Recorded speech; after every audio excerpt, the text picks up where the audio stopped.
All right, so we're gonna put some eggs back into our incubator and hatch them out. So I just took our incubator apart to clean it. So I am just putting the screws back in to hold it all together. This part is kind of hard to clean because it has the motor in it for the fan and all of the electronic pieces, like the humidity control and temperature control and stuff like that. So I actually wiped it down with a damp cloth and also used the air compressor on it, just to blow out the feathers and stuff. Make sure it's clean, sanitized, good to go. So one more screw here. So our incubator is called the Brinzy New Advanced 2. It's just a little incubator. It holds 7 eggs. It's awesome. It's perfect size batches for us. We might get a bigger one eventually if we want to hatch more birds.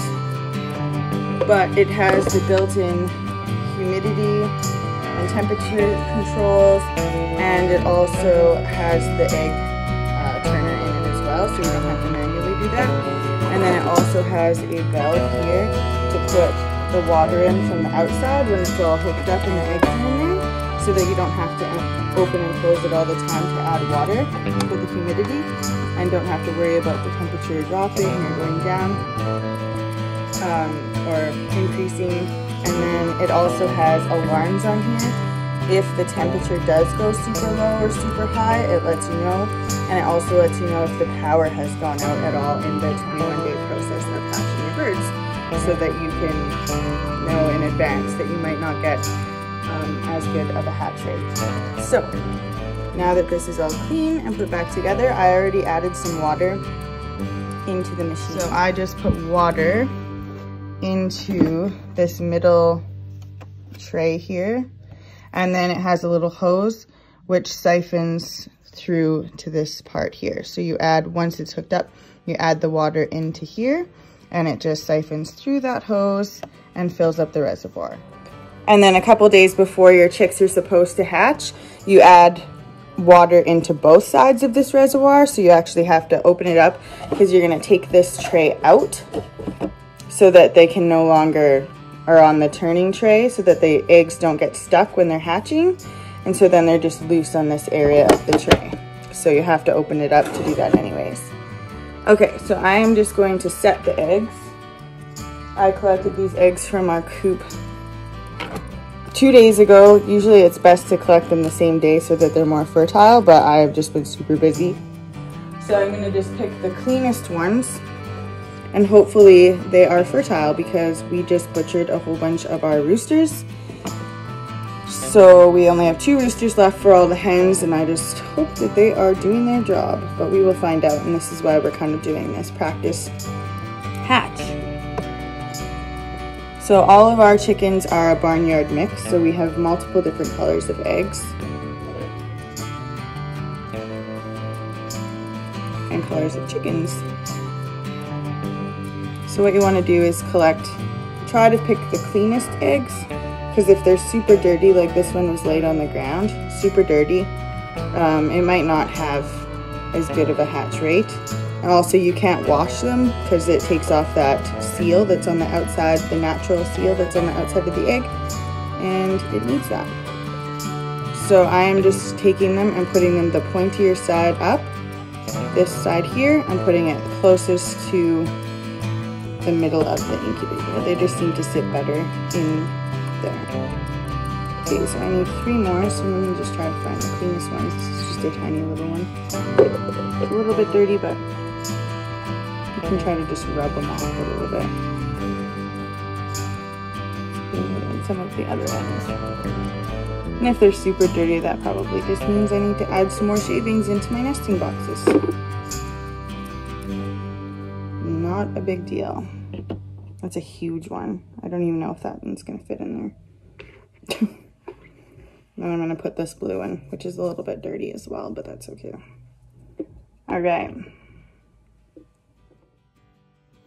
Okay, so now that our eggs are in there, I am just going to put the top on. The water's already in there.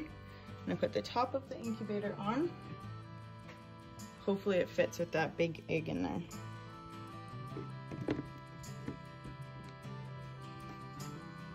Oh yeah, it's not touching. I just need to spin this. There we go. Okay, so that's on. So now I am just going to grab the cord and plug it in. Okay, so now I'm just gonna go into the menu and set all of my settings for my incubator. So I'm just gonna press these two buttons here to take me into the menu. So now it's showing that I'm in the temperature. Press OK. That's at 37.5 degrees Celsius, and that is what we want it on. So I'm gonna go ahead and press OK again.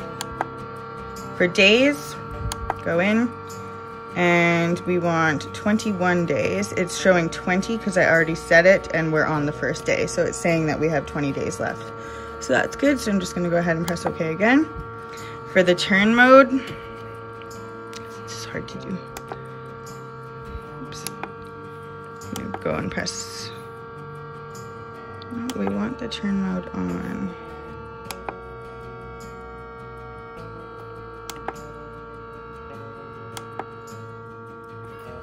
Turn interval.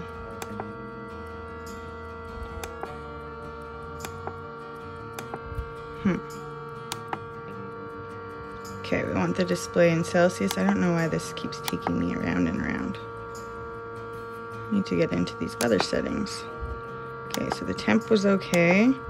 Days, 20. T mode.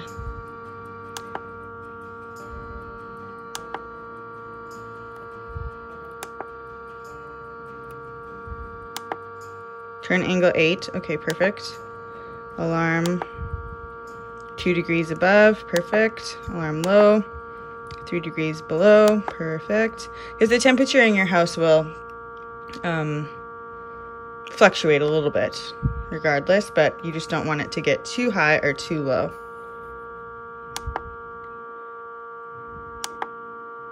Already said that, okay. Okay, so there was one more that turning, we got the turning angle, days, T mode, on, there, perfect. So that just means the turning mode, it's going to turn my eggs for me. And you always turn it to off a couple days before they're going to hatch, set to hatch, so that they're not getting moved around in there. Okay, so now that is good. So I'm just gonna go ahead and press OK. The intervals, we did that already. It's on 8. And 45-minute intervals, so it turns every 45 minutes. So I'll have that alarm that came on when I turned the machine on, and it will let me know that it is going to turn. 8, alarm high, perfect. Okay, so this is good now. So now, just gonna save it. It's going. This is showing that turning thing right there, showing that it is turning the eggs. The degrees are warming up to what we want, 37.5 degrees Celsius. We're on day 1 of 21. And now we basically just let it do its thing for 21 days.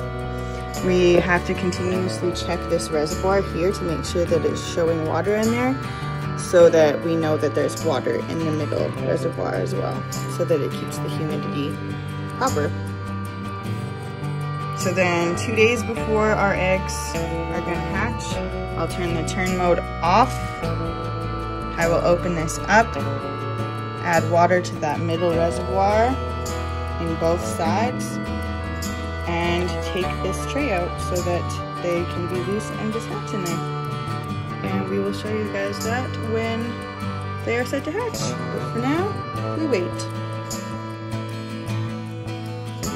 Hatching your own chicks is so beneficial and so rewarding because you know exactly where the birds are coming from, you know if they're healthy, you know what the parents have eaten, and it's just a really cool experience to hatch all of your own birds out of your own flock. We found that the Brinzy Mini Advanced 2, the incubator that we have, was a bit of an investment because it's so small. It only holds 7 eggs, but we've had super high hatch rates, so it's pretty much paid for itself in less than a year since purchasing it. As always, this is us, this is Backwoods. Follow along with our journey.